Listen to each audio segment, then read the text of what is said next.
Silencio. Good morning, BC. Here are your morning announcements. Stock Market Club will be meeting tomorrow, Tuesday, February 13th, after school in C109. Accounts for the spring stock market game will be given out and we'll be playing a Kahoot. Please email Mr. Mivieski with any questions. We hope to see you there. There'll be a mandatory pre-season meeting for all players playing a trial for either JV or varsity boys tennis on Thursday, February 15th at 3 p.m. in room D103, Mr. Greco's room. Contact Coach Smith if you are unable to attend. This spring, VJ Cat will be performing the most classic of tragic love stories, Romeo and Juliet. While audition and rehearsals won't start until after the musical, there will be an interest meeting this Thursday, February 15th, after school in D206, Miss Edgar's room. If you want to be involved but can't make a meeting, don't worry, just drop by briefly or send Miss Edgar an email. Are you interested in state and government? Do you have outstanding leadership character qualities, a scholar, or at least 15 years old and are interested in an interview citizenship training program? If you'd answered yes to any of these, then Boys State is for you. If interested, please leave your name and a resume in the counseling center by Friday, March 1st.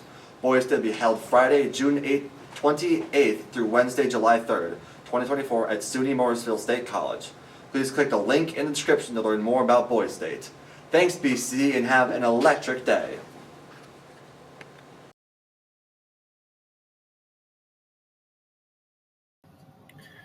I shook up the world. These words were shouted by a brash, cocky 22-year-old who just claimed the world heavyweight boxing title. This is Mr. Guilfoyle. I'm delighted to feature one of my heroes, Muhammad Ali, a.k.a. the champ, the greatest. Ali, a boxer, activist, philanthropist, was born Cassius Clay in 1942 in Louisville, Kentucky. In 1960, a few weeks out of high school, he won the Olympic gold medal as a light heavyweight. The following year, he became close friends with Malcolm X, and his athletic endeavors were forever wedded with his work for racial equality and social justice. In 1964, Cassius Clay upset Sonny Liston to claim the heavyweight title, converted to Islam, and discarded what he called his slave name to become Muhammad Ali. He was fearless, funny, poetic, and an unrepentant self-promoter. I should be a postage stamp because that's the only way I'll ever get licked. I'm beautiful, I'm fast, I'm so mean, I make medicine sick. When accused of boasting, he fired back, "It ain't bragging if you can back it up." And he loved to taunt opponents with lines like, "If you even dream of beating me, you better wake up and apologize."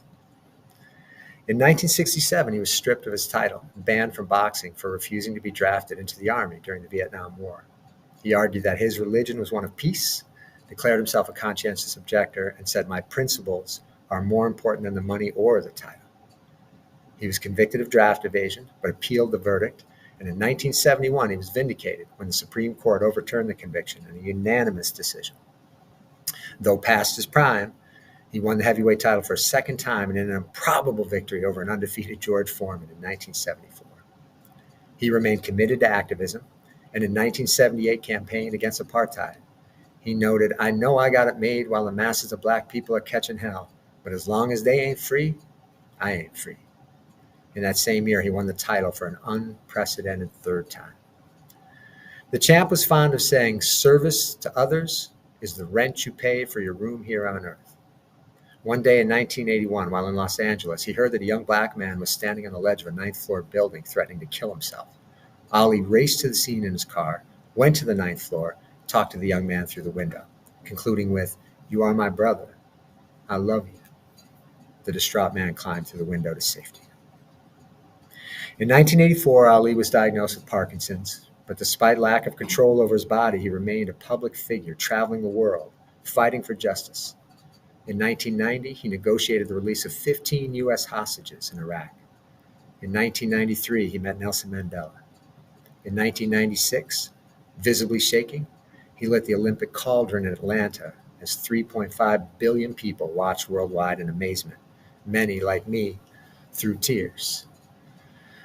A few days after the September 11th attacks, Ali went to Ground Zero to talk of peace and urged white Americans not to project their grief and outrage on the Muslim community. In 2005, he was awarded the Presidential Medal of Honor, the highest civilian honor in the United States.